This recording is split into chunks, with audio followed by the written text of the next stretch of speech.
নবী করিম সাল্লাল্লাহু আলাইহি সাল্লাম ঐক্যের একটা ফর্মুলা তিনি দিয়ে দিয়েছেন, যেটি সহিহ বুখারীর 384 এবং 385 পরপর দুটি হাদিসের মধ্যে আছে।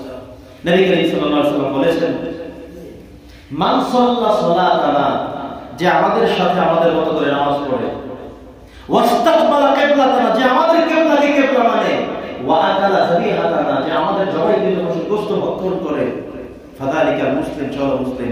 সে কি কথা বলেন? সে মুসলিম। নবী করিম সাল্লাল্লাহু আলাইহি ওয়াসাল্লাম বলেছেন, যারা মুসলিম তাদের সাথে খারাপ আচরণ করা যাবে না, তাদের সাথে আমাদের ঐক্যবদ্ধ হতে হবে। আপনি দেখলেন একজন মানুষ, আমাদের মধ্যে সমস্যাটা কোথায় দেখেন? ইসলামের যে মূল বিষয়গুলো, মৌলিক বিষয়গুলো, সেখানে আমরা সবাই এক এবং অভিন্ন।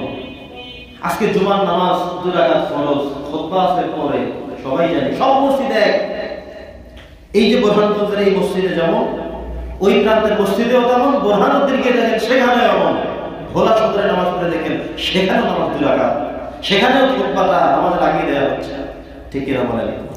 চলে যান বরিশালে, এই সিস্টেম। চলে যান ঢাকায়, ঢাকায় কি নামাজ 4 রাকাত? জুমার দিন নামাজ 4 রাকাত, 2 রাকাত, নামাজে নাকি খুতবা। চলে যান সৌদি আরব, এক উড়াল দিয়ে, সেখানে কি খুতবা পরে কথা বলেন? খুতবা আগেই হয়ে যায়। সেখানে কি নামাজ 4 রাকাত পড়বে না? তার মানে হলো আপনি মাসিক থেকে মাগরিব সীমাও থেকে যদি পৃথিবী ফায়ার করেন, দেখবেন সব জায়গায় আজকে নামাজ জুমার 2 রাকাত। আজকে ইয়াউমুল জুমআ নামাজ 2 রাকাত, খুতবা আগে নামাজ পড়ে। চলে যান আসরের নামাজে, সবাই সব জায়গাতেই 4 রাকাত ফরজ করা হয়। মতানৈক্য আছে? মতানৈক্য আছে? জামাতে নামাজ পড়ার গুরুত্ব নিয়ে কেউ উল্টা পাল্টা কোনো কথা বলার কোনো সুযোগ নেই।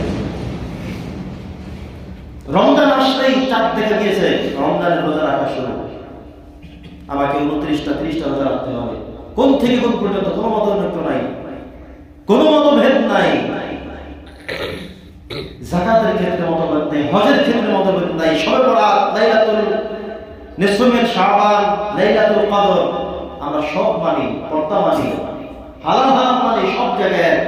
সামান্য কিছু ফিকহি মাসাইল, শুধু কিছু মাসআলা নিয়ে আমাদের মতানৈক্য আছে, থাকবেই। নবীদের সময় সাহাবাদের মধ্যে থাকতো, নবীদের কাছে আসতেন, তিনি সলিউশন করে দিতেন। আজকে তো নবী নেই, তথাপিও এই সামান্য মতানৈক্য থাকবে, এর রহমত, এই উম্মতের রহমত, এটা মানতে হবে, চলবে এগুলো কিয়ামত পর্যন্ত, কখনো মিটে যাবে না। কিন্তু তাই বলে আপনি একজন আরেকজনকে কাফের ফতোয়া দিবেন, আপনি ঘোষণা দিবেন যে আজহারের মাথা কেটে দিতে পারলে 10,000 টাকা পুরস্কার দিবে, এমন মানুষের বাংলাদেশে পৃথিবীতেই থাকবার কোনো অধিকার নেই যে আরেকজন মুসলিমকে হত্যা করার নির্দেশ দেয়। নাউযুবিল্লাহ পড়েন। প্রিয় সুধী, নবী করিম সাল্লাল্লাহু আলাইহি ওয়াসাল্লাম বলেছেন, তোমরা মুসলিম কাকে বলবে, কাকে তুমি নিরাপত্তা দিবে? 3টা সলিউশন দিয়েছেন। মান সাল্লা সালাতানা, যে তোমার নামাজের মতো নামাজ পড়ে, তুমি যা পড়ো সেও তা পড়ে, তুমি 2 রাকাত সেও 2 রাকাত, তোমার 4 রাকাত তারও 4 রাকাত। ওয়াস্তাকবালা কিবলাতানা, সে তোমার কিবলাকে কিবলা মানে, হিন্দুদের মতো করে পূজা অন্যদিকে ফিরে করে না, সে তোমার কিবলা মানে। ওয়া আকালা যাবিহাতানা, বিসমিল্লাহ আল্লাহু আকবার বলে জবাই করে প্রাণের গোশত খাও, সেও খায়, কোনো মতানৈক্য নেই। ফাযালিকা মুসলিম, সে মুসলিম। আর মুসলিমের অ্যাড্রেস স্বয়ং আল্লাহ করেছেন, আল মুসলিমু আখুল মুসলিম, এক মুসলিম আর এক মুসলিমের ভাই। সুবহানাল্লাহ বলেন। আল্লাহ বলেছেন, তোমাদের অ্যাড্রেস আমি করে দিলাম, তোমরা ভাই ভাই, যেখানে যাও সেখানেই ভাই। এখানে আজকে নামাজ পড়তে আসছি আমরা, এখানে কোনো একটা দুর্ঘটনা ঘটলে সবাই ঐক্যবদ্ধভাবে আমরা প্রতিহত করব।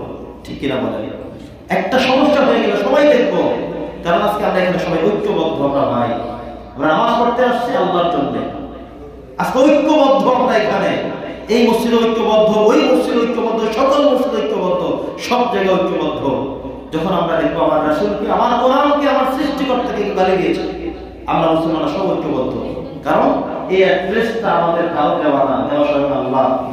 আল্লাহ কি বলেছেন? আল মুসলিমু আখুল মুসলিম, ওহে মুসলমান শোনো, তোমরা সবাই সবার ভাই। কার কথা? জোরে বলতে হবে, কার কথা? আল্লাহর কথা। আল্লাহ অ্যাড্রেসিং করে দিয়েছেন, আল মুসলিমু আখুল মুসলিম, মুসলমান সবাই সবার ভাই, সবাই সবার ভাই। অতএব এখানে উল্টা পাল্টা করার কোনো সুযোগ নেই। মন চাইলে আপনি যাকে তাকে যাকে ফতোয়া দিবেন, কাফের মুশরিক ফতোয়া দিয়ে সব লড়াই করে ফেলবেন।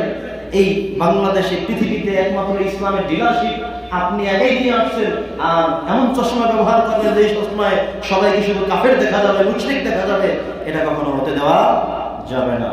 প্রিয় সুধী, নবীজি বলছেন, প্রথম কথা বলেছি সহিহ বুখারী থেকে, মান ক্বালা লা ইলাহা ইল্লাল্লাহ দাখালাল জান্নাহ। লা ইলাহা যিনি পড়বেন তিনি কোথায় যাবেন? কথা বলেন সবাই, জান্নাতে যাবেন। এটা হলো প্রথম ফর্মুলা। দ্বিতীয় কথা বলেছে আল্লাহ রাসূল, তাও সহিহ বুখারীর হাদিস, যে মান সাল্লা সালাতানা, যে আমাদের নামাজের মতোই নামাজ পড়ে, ওয়াস্তাকবালা কিবলাতানা, আমাদের কিবলাকে তারাও কিবলা মানে, ওয়া আকালা যাবিহাতানা, আমাদের জবাইকৃত প্রাণীর গোশত তারা ভক্ষণ করতে কোনো দ্বিধাবোধ করে না, ফাযালিকাল মুসলিম, তিনি একজন মুসলমান। আমরা কি সবাই মুসলিম নই? আর যখন আমরা মুসলিম হয়ে গেলাম, একত্রিত হয়ে গেলাম, আল্লাহ এবারে ড্রেসিং করে জানিয়ে দিলেন, আল মুসলিম আখুল মুসলিম, আপনি আপনার ভাই, আপনি আপনার ভাই, সবাই সবার ভাই, বাবা ছেলে ভাই, ছেলে তার সন্তান মিলে ভাই, দাদা নাতি ভাই। এটা ইসলামের কাছে আসছে। কিসের কাছে? কথা বলেন, ইসলামের কাছে আসছে, সবাই ভাই। মাঝে মধ্যে আমরা বাবা তার সন্তানকে ভাই ডেকে ফেলে না, ভুলে, এতে কি গুনাহ হবে কোনো? আল্লাহ পরিচয় দিয়েছেন যে মুসলিম যারা, তোমরা প্রত্যেকে প্রত্যেকের ভ্রাতৃত্বের বন্ধনে আবদ্ধ। ভুলে বলেছো, সমস্যা নাই। দাদা নাতিকে ভাই ডেকেছে, সমস্যা নাই। ইসলামের কাছে আসছে, সবাই সবার ভাই। আপনার বাড়ির পাশে একজন মানুষ চিনে নাই, ভাই দাঁড়ান, কেয়ার ড্রেসিং আল্লাহ শিখিয়েছেন, আপনি চিনে নাই যে ভাই, কথা থামেন, দাঁড়ান, ঠিক কিনা বলেন? আমরা যে কোনো মানুষকে চিনি না, কি বলে ডাকে, এই যে ভাই দাঁড়ান, এই ভাই আপনার নামটা যেন একটু দাঁড়ান, এই যে ভাই কি যেন একটু আপনার সাথে কথা বলি কিনা, এই অ্যাড্রেসটা শিখিয়ে দিচ্ছে কে? কথা বলেন। আল্লাহ শিখিয়েছেন যে সবাই সবার ভাই। আল মুসলিম আখুল মুসলিম, তোমরা একে অপরের ভাই, প্রত্যেকে প্রত্যেকের ভাই।